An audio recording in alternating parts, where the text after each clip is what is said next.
আসসালামু আলাইকুম। আমি আজকে ডাটা রান্না করব পাঙ্গাস মাছ দিয়ে।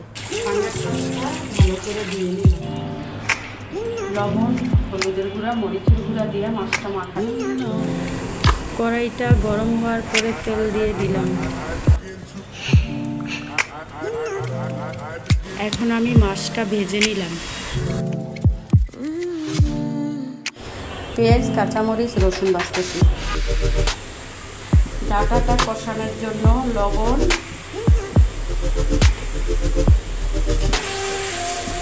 হলুদের গুঁড়া,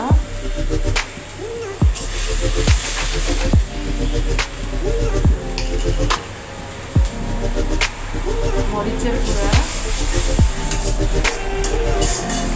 রসুন, জিরা বাটা, মশলা কষানোর পরে ডাটাগুলো ঢেলে দিয়ে কষাচ্ছি। এখন মাছগুলো ঢালতেছি।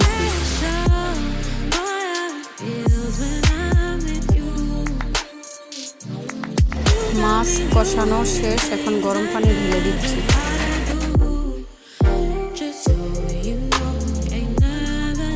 ডাটা দিয়ে আমার পাঙ্গাস মাছ রান্না করা হয়ে গেল।